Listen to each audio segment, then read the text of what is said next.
तम परम रसामृत मूर्ति श्री कृष्ण नित्य हैं। उनकी माधुर्याधिष्ठात्री वृषभानुनंदिनी नित्या और उसकी अंशभूता प्रजांगनाएं भी नित्या।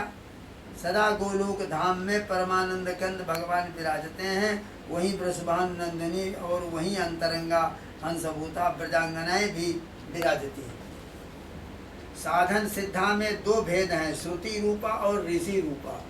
जो साधन सिद्धा थी तो 16,000 श्रुति के मंत्र थे, वो प्रकट हुए थे गोपांगनाओं के रूप में। और ऋषि रूपा रामावतार में कितने ही ऋषियों ने गले मिलने के लिए चित्रकूट में आगे बढ़े। भगवान ने कहा नहीं, ये मर्यादा पुरुषोत्तम हमारा स्वरूप है, हम ब्राह्मणों को प्रणाम कर रहे हैं, इसलिए गले मिलना है तो द्वापरांत में हमारा कृष्णावतार है, वहाँ आकर मिलो। तो वो ऋषि रूपा गोपांगना थी। अद्यापि यत पद रजा श्रुति मरण मृग्यमेव, अर्थात आज तक श्रुतियाँ परम रसामृत मूर्ति भगवान को ढूंढ रही हैं। वेद के मंत्र बराबर बतला रहे हैं भगवान इस तरह के हैं, वहाँ रहते हैं। दूसरा मंत्र कहता है कि नहीं गोलोक में रहते हैं, तीसरा मंत्र बतला रहा, यानी अलग अलग मंत्रों के अर्थ हैं।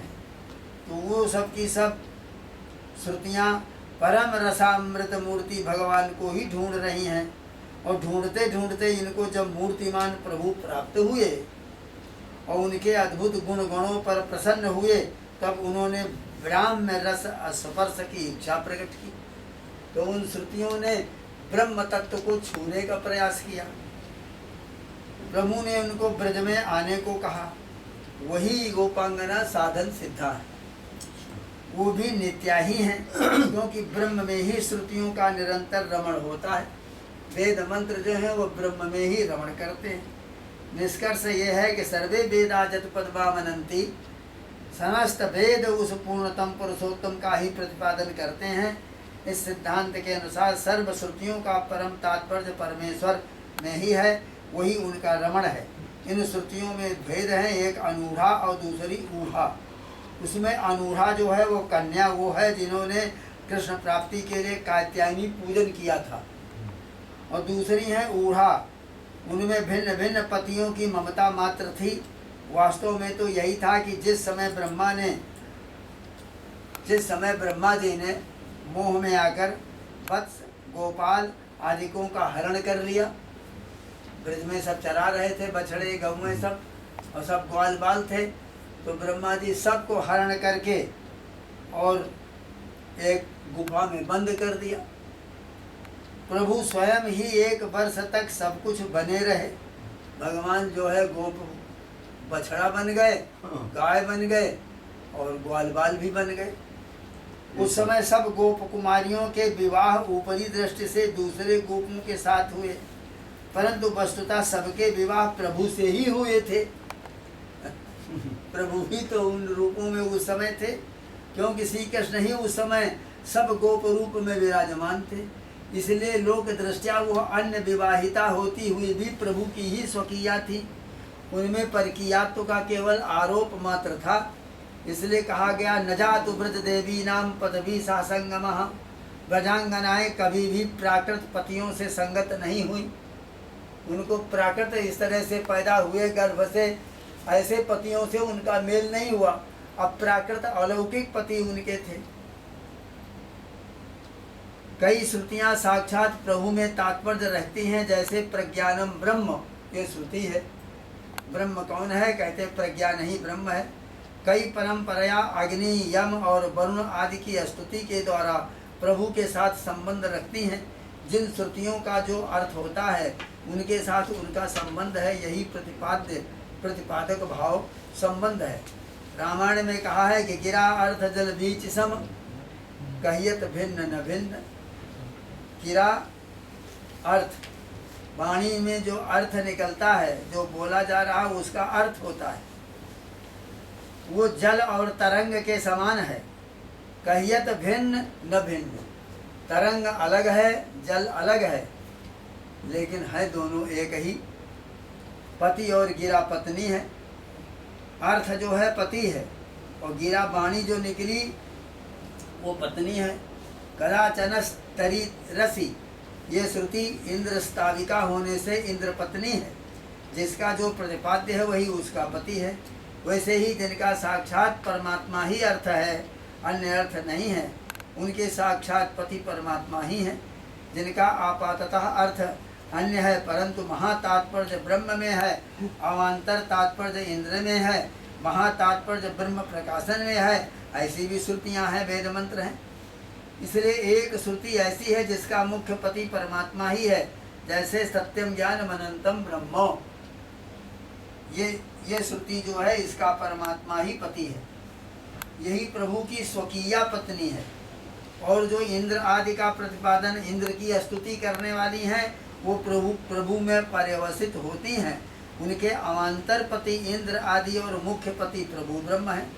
ऐसी परिस्थिति में कहा कि कथमयथा भवन्ति भुवि दत्त पदानि नृणाम, कोई कहीं भी पैर रखे आखिर वो पृथ्वी ही पर तो गिरेगा। इस प्रकार सब तत्व परंपरा से ब्रह्म ही में है। कटक मुकुट कुंडलादि क्या सुवर्ण नहीं है? कटक भी सोना है, मुकुट भी सोना है, कुंडल भी सोना है। समुद्र की लाखों तरंगें समुद्र ही से हैं, परमात्मा से बने इंद्रादि सब परमात्मा ही हैं। मीमांसक जाति में शक्ति मानते हैं, वो त्वा प्रत्यय वेद्या है। जैसे घटत्व अर्थात घट का भाव, घट रूप में परिणत मृत्तिका, और मृत्तिकात्व का अर्थ है जल, और जलत्व का अर्थ है तेज, तेजत्व का अर्थ है वायु, वायुत्व का अर्थ है आकाश, आकाश का अर्थ है अहं तत्व, उसका भी अर्थ है महातत्व, उसका अव्यक्त और उसका सत्तत्व में पर्यवसान होता है। इसीलिए सब का अर्थ वही है। सा सत्ता सा महानात्मा तामाहुस त्वदलादयः। जितनी जातियां हैं सबका पर्यवसान ब्रह्म में ही होता है। सर्वेषां अपि भावानां भावार्थो भवति स्थितः तस्यापि भगवान कृष्णः किम तत् वस्तु निरूपितम्।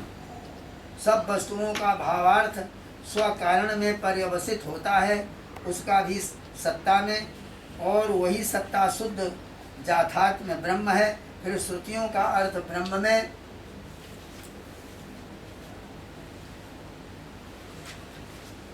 पर्यवसित हो, इसमें कोई आश्चर्य नहीं है। आखिर शब्द कहेंगे किसको? प्रपंच को, वो तो परम ब्रह्म ही है। अतः जो कुछ भी करे सबका पर्यवसान सत्ता में ही होता है और वही परम ब्रह्म है। फिर भी उनका अवान्तर अर्थ वो विभिन्न पदार्थ ही है। घट का साक्षात कर्म कम्बुक ग्रीवादिमान व्यक्ति है, किंतु जब गंभीरता से विचार करें तब उसका अर्थ ब्रह्म ही है। असली रूप वही है, नकली रूप अलग अलग है। इसलिए ब्रजांगनाओं के नकली ममता के आस्पद विचित्र विभिन्न गोप थे, परंतु उनसे ब्रजांगनाओं का संगम नहीं हुआ था।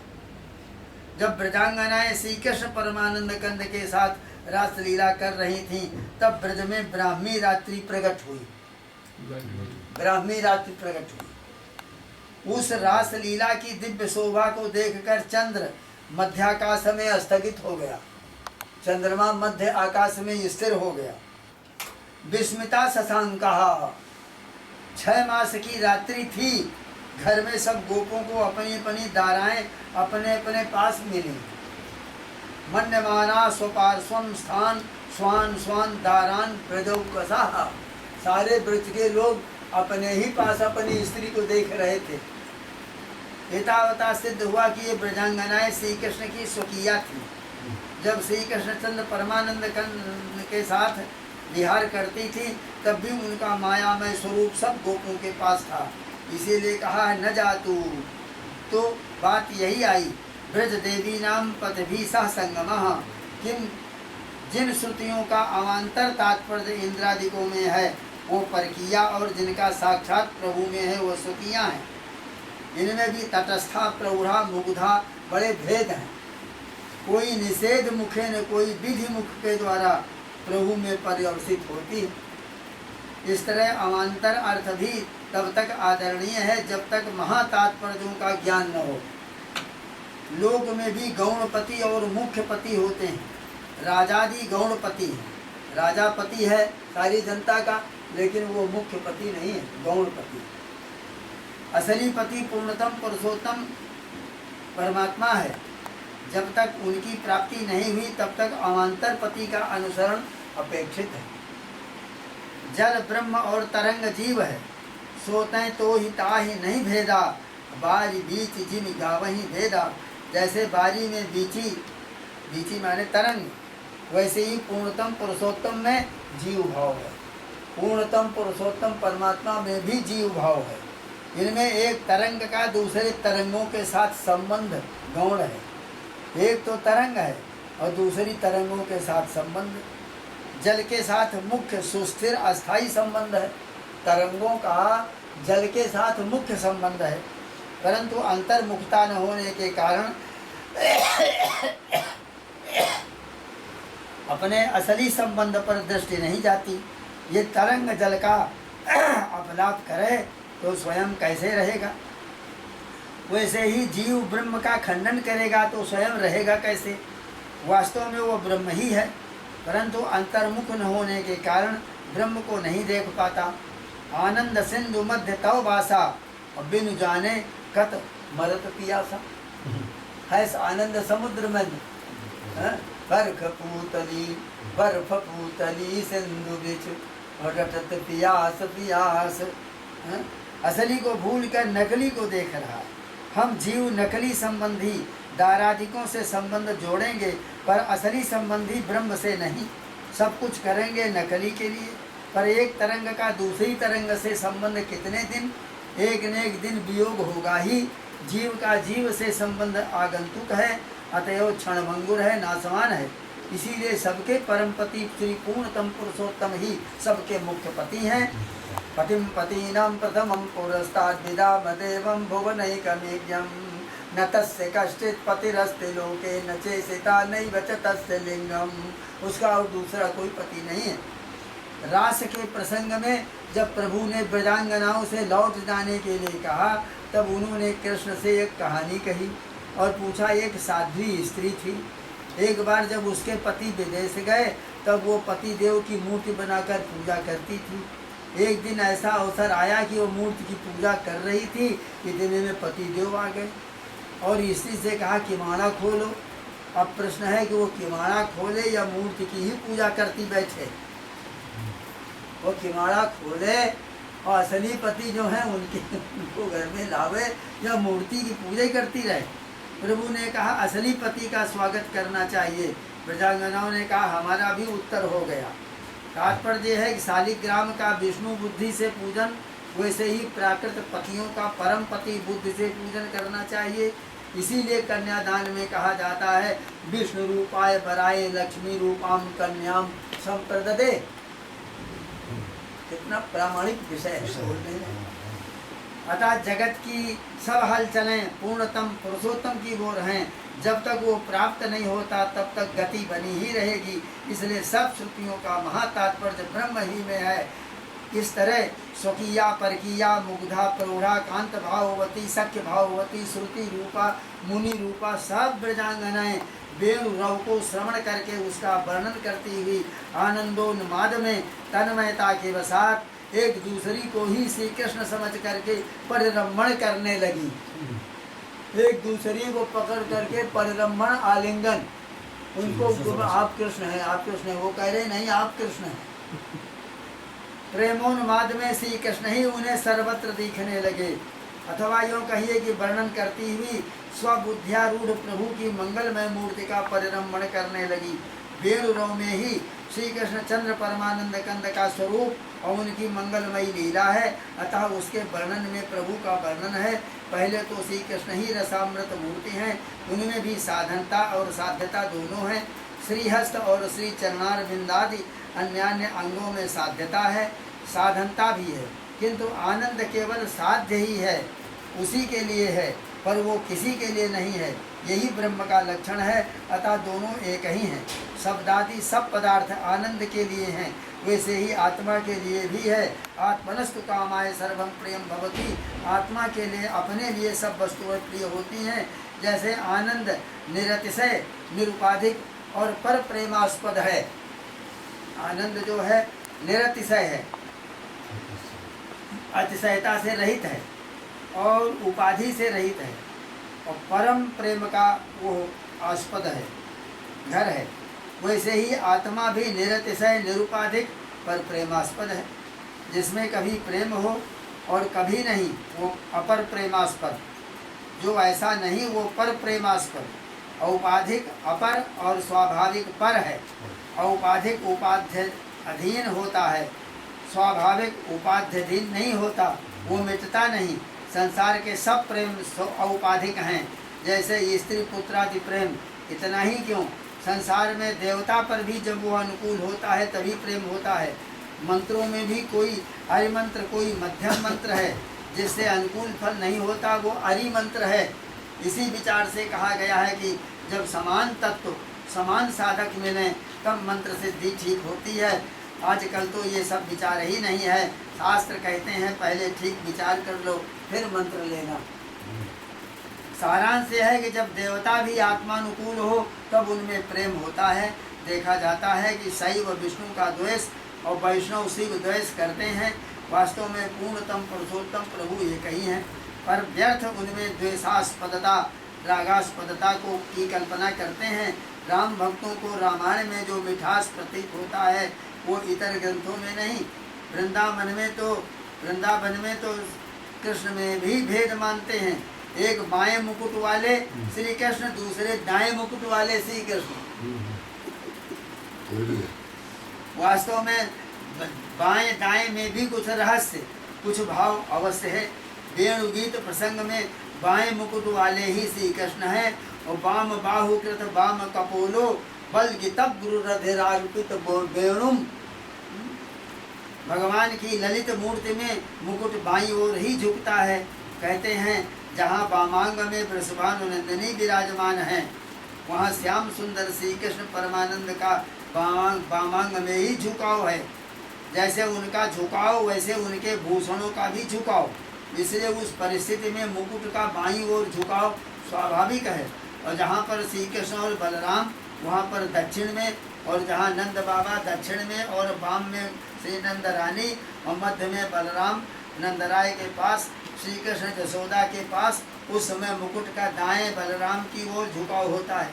यही वास्तव में रहस्य है। ये झगड़ा आखिर जब कचहरी में गया तो जज ने कहा मुकुट को सीधा रखो।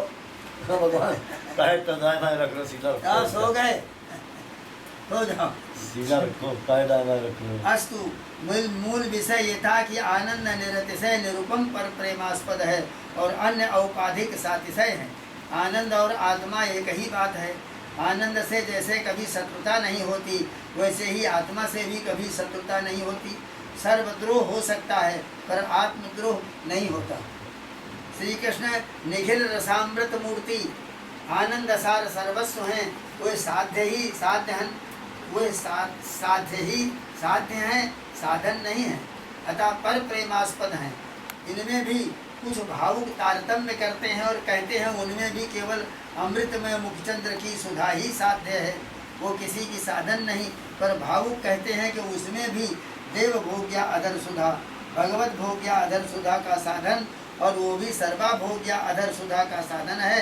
परस्पर भावापत्ति पूर्वक वो सर्वा भोग्या अधर सुधा का साध्य मात्र है, वो किसी का साधन नहीं है। वो रस से अभिव्यक्त होती है। अतः प्राधान्यात यहाँ रस रव वर्णन किया गया। उसमें श्री कृष्णचंद्र परमानंद कंद और उनकी नित्य लीला है। इसलिए इति वेणु रवम राजन, हे राजन, इस प्रकार का वेणु का रव, इस वेणु रव में अमृतत्व का उपालंब होता है, जिससे ब्रह्मा शुक सनकादि भी मोहित होते हैं। शक्र सर्व परमेष्टि पुरोगा, शक्र सर्व परमेष्टि पुरोगा, कश्मलं जजुर निश्चित तत्वा, वाम बाहु कृत वाम कपोलो बलगित ब्रुरधरार्पित वेणु। ये आपका वेणु गीत है। तो रव का प्राधान्य इसलिए है कि उससे पूर्णतम पुरुषोत्तम प्रभु प्रकट होते हैं। वैसे तो प्रभु सर्वत्र हैं ही, पर जब व्यंजक नहीं तब क्या। इसलिए भावुक व्यंग भगवान से भी अधिक व्यंजक नाम को बड़ा मानते हैं। अरबों की संपत्ति घर में भरी हो पर वो विदित नहीं तो उसका क्या उपयोग। घर वाला हल ही चलाता रहेगा और नाम ये खजाने का बीजक है। पूर्णतम पुरुषोत्तम प्रभु निधि है और नाम उसका बीजक है। नाम निरूपण नाम जतन ते सोई प्रकटत जिनि मोल रतन ते। मोल जब हुआ, मूल्य तब प्रकट हुआ। इसका मूल्य 10 रुपया, उसका 10,000 रुपया। इस नाम बीजक द्वारा प्रयत्न करने पर प्रभु प्रकट होते हैं।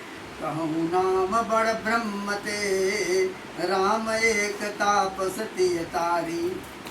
नाम कोटि खल कुमति सुधारी। राम तो एक तापस तपस्वी की तिया को तारण किया, अहिल्या को, और नाम करोड़ों कुमतियों को सुधारा। राम भालु कपि कटक बटोरा और सेतु हेतु श्रम हीन न थोरा। नाम लेत भव सिंधु सुखाही करहु विचार सुजन मन माही। राम ने भालू बंदरों को लेकर प्राकृत 7 योजन समुद्र पार किया, किंतु नाम लेने से अपार भव सिंधु ही सूख जाता है। अतः सबसे नाम बड़ा है। वेदांत कहते हैं कि वाक्य श्रवण से तत्व साक्षात्कार होता है। भक्त भी भगवत साक्षात्कार का मूल श्रवण ही मानते हैं।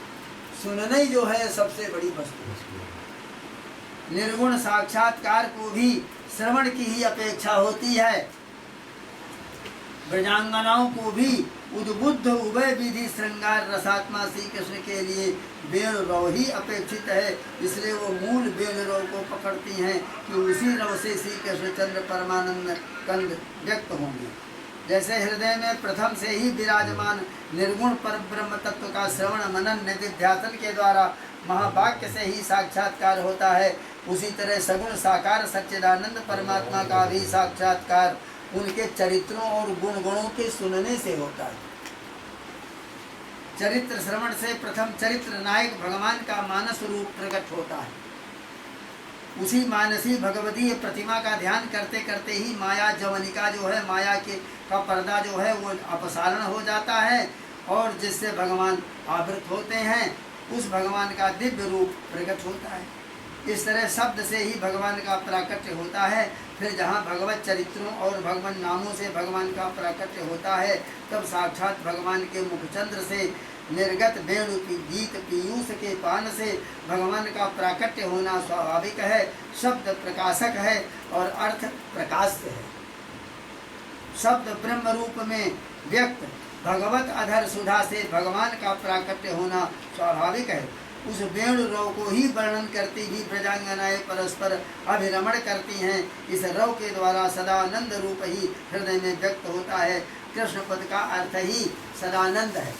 कहा है कृषि भूवाचका सत्ता णस्य निर्वृत्तिवाचका। कृष्ण धातु का भू सत्ता और ण का अर्थ निवृत्ति आनंद है। सत्ता आनंद, ये कृष्ण पद का अर्थ है। कमालस्याम लत्विट यशोदास तनंधय। श्री कृष्ण ही जिसका अर्थ कोई कहते हैं, इसमें भी विरोध नहीं है। उसमें भी सत्ता और आनंद दोनों का ऐक्य है। स्वयं प्रकाश सत्ता रूप आनंद और आनंद रूपी सत्ता दोनों एक ही बात है। सत्ता रूपा वृषभानुनंदनी और आनंद रूप श्री कृष्ण है। और श्री कृष्ण चंद्र में परमानंद कंद और वृषभानुनंदनी वैसे ही अभिन्न है जैसे सत्ता और आनंद। यदि आनंद सत्ता न हो तो सत्ता बिना आनंद असत हो जाएगा। फिर जो असत है वो आनंद कैसे? वैसे ही आनंद से वियुक्त शुद्ध सत्ता नहीं है। जड़ों की सत्ता दूषित सविशेष सब प्रपंच है, किंतु शुद्ध सत्ता जो है निरुपद्रव निर्विशेष आनंद रूप ही है और सब विनश्वर सत्ता है। यो तो वैषयिक आनंद भी विनश्वर है। अतः सदानंद कहाँ है? आनंद सत्ता दोनों परस्पर विशेषण है। वह आनंद अबाध्य है, जगदानंद बाध्य होता है। वह आनंद अबाध्य है, बंधा हुआ नहीं है, खुला है। और जगदानंद जो है यह बाध्य है, बंधा है। इसलिए वो श्री कृष्ण का स्वरूप वास्तविक सदरूप एवं आनंद रूप है, जो अत्यंत अबाध्य नित्य स्वप्रकाश है। उसके साथ जब सत लगा तब सांसारिक से विलक्षणता नित्यता आई एवं सत में आनंद न लगाते तो प्रापंचिक सत्ता आ जाती। अतः सत और आनंद दोनों की को लगाया। ये सत और आनंद परस्पर वियुक्त कभी नहीं होते, इसलिए वृषभानु